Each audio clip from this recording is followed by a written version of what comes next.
Today on the Big Dog Holler Barbecue channel, we are making some thin and crispy pizza in our Masterbuilt 560 smoker. So stay tuned and find out how we did it.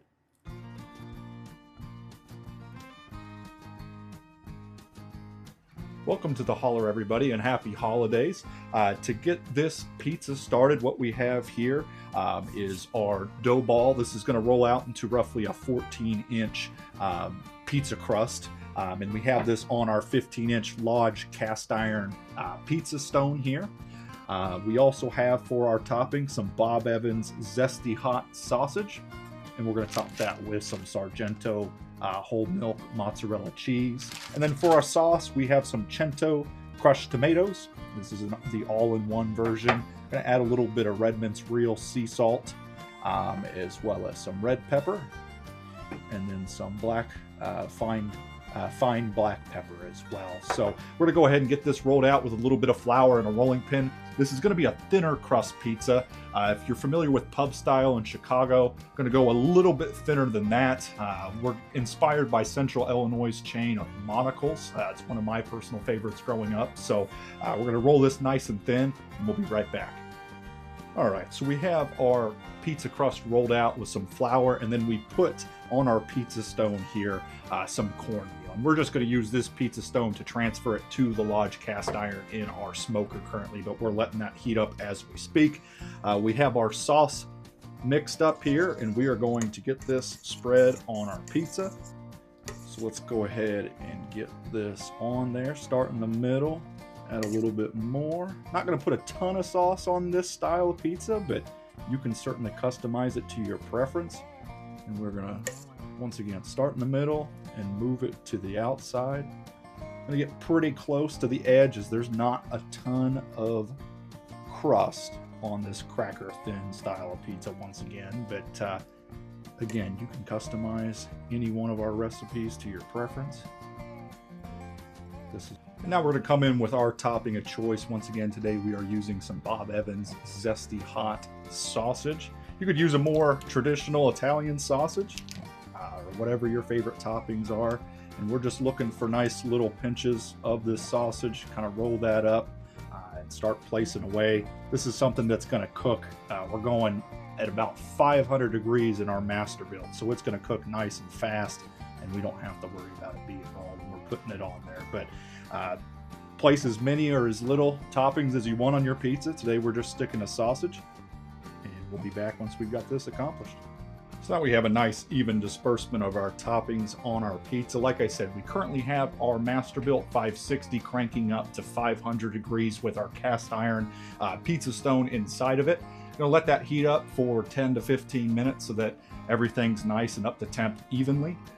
One thing to note on the toppings here, if you put too many on this style of pizza dough, you're going to get a little bit soggier of a crust. So you got to be careful with that.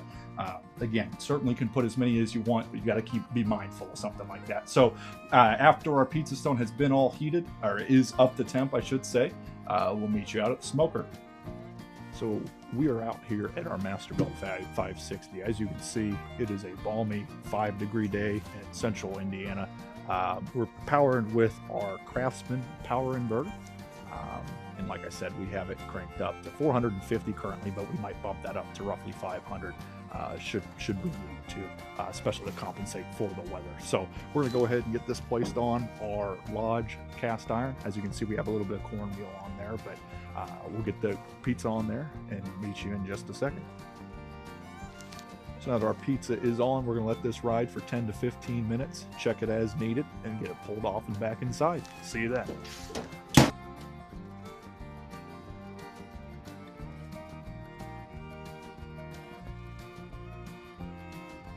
So after 15 minutes, we're back out here at the Masterbuilt. Let's take a look at what we have.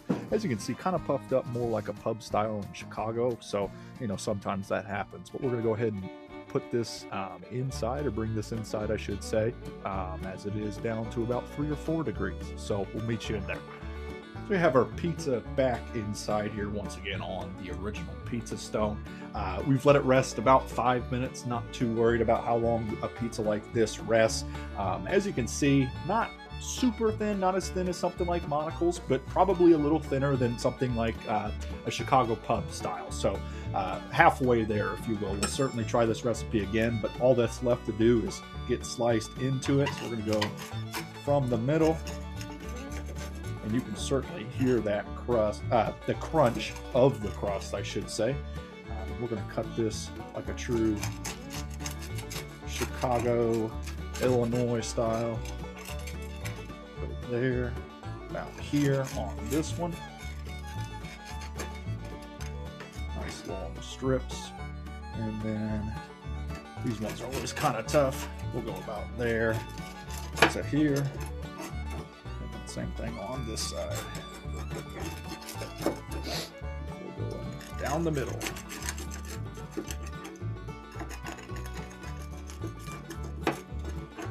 There we are. From that last clip, I did add one more row to each side. I was always a big fan of these little corner pieces growing up. So those are always a lot of fun despite their size. As you can see, here's a nice crust piece. And listen to that crisp on the bottom there. That's thanks to our Lodge cast iron. So certainly a great purchase if you don't already have one. Not a sponsor, I should say. But there you have it. Some thin crust smoked pizza prepared in our Masterbuilt 560. Whoever eats the most gets the most, so dig in. A little bit of a post-credits Big Dog Holler special here after housing a couple pieces of our pizza.